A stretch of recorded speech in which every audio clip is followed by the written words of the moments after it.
माखनपुर गांव में मधु नाम की सुंदर लड़की रहती थी।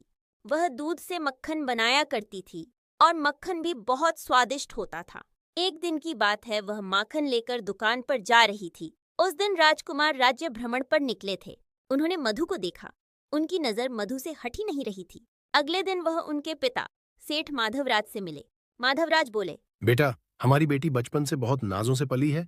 इनकी माँ के बाद इस दुनिया में सिर्फ मधु ही मेरी खुशी है। तो मेरी 3 शर्तें हैं। पहला, वसंत का बैंगनी पुष्प गुलाब तुम्हें लाना होगा। दूसरी शर्त यह है कि मोहिनी द्वीप के पर्वत में जो जादुई सुनहरा चीराग है वो तुम्हें प्राप्त करना होगा। दूसरी शर्त है कि रानी मलेका का हार तुम्हें लाना होगा।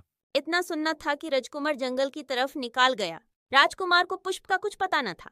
सोच ही रहे थे कि हवा के झोंके से एक कागज उनके मुख पर आ लगा, जिस पर लिखा था, मैं हूँ गुलाब का समानार्थिक शब्द, जल की देवी हूँ प्यारे, ढूंढ पाओ अगर जो मुझको फूल हो हाथ तुम्हारे। वह तालाब के पास गए। तालाब के पास कुछ नहीं मिला। उन्होंने सोचा, पानी पी लो। पानी पीते वक्त वह जल में जा गिरते हैं।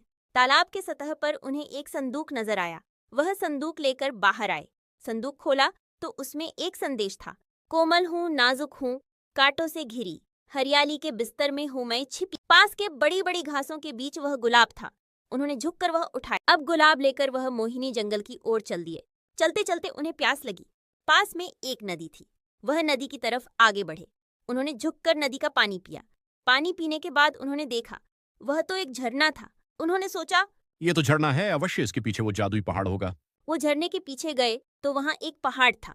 वो उस जादुई चिराग को प्राप्त करने के लिए उस पर्वत पर चढ़ने का प्रयास करने लगे, पर बार बार विफल होते अंत में वे ऊपर चढ़ ही गए। एक भूरे चट्टान पर रखा वह जादुई सुनहरा चिराग चमक रहा था। राजकुमार वह चिराग लेकर वापस आने लगा। तभी गुफा बोली, पुत्र, मैं जानती हूँ कि तुम लालची नहीं हो। ये खजाना मेरी तरफ से तुम्हें भेंट है। जब भी जरूरत पड़े आ जाना, ये खजाना तुम्हें भरा पड़ा मिलेगा। राजकुमार धन्यवाद माँ कहकर आगे बढ़े। राजकुमार चिराग लेकर जंगल में चल रहे थे। उनके हाथ में चोट लगी थी। ज्यादा रक्त गिरने की वजह से वह बेहोश हो गए। राजकुमार चिराग लेकर जंगल में चल रहे थे। उनके हाथ में चोट लगी थी। ज्यादा रक्त गिरने की वजह से वह बेहोश हो गए। उनको चारों तरफ से खूंखार भेड़ियों ने घेर लिया। तभी एक परी प्रकट हुई। उसने जादू किया और सारे भेड़िए दूर जाकर गिरे और वह राजकुमार को पुष्पलोक ले गई और उसका इलाज किया। राजकुमार की आंखें खुली तो वह बिस्तर पर थे। वह बोले, 2 दिन का समय है मेरे पास, मैं अपना काम कैसे करूंगा। अब उनके सामने एक परी पेंटिंग कर रही थी और खाना बना रही थी। दूसरी परी राजकुमार के सामने खड़ी थी और बोल रही थी, ये सूप पी लो, जख्म ठीक हो जाएंगे, तब तुम अपना काम कर लेना। सूप पीने के बाद परी ने राजकुमार का हाथ पकड़ा और उड़ाकर जंगल की तरफ ले गई। राजकुमार ने कहा, बहन, आज तुमने मेरी रक्षा की है, तो जब भी तुम्हें मेरी जरूरत पड़े अपने इस भाई से बेहिचक कह देना, अब मैं चलता हूँ।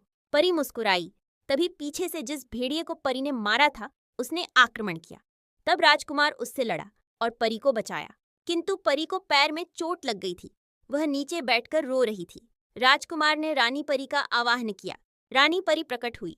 उन्होंने जादू कर दोनों को ठीक कर दिया और बोली, पुत्र, तुम बहुत नेक दिल और भले व्यक्ति हो, इसलिए मैं रानी मलाइका का हार तुम्हें दे रही हूँ।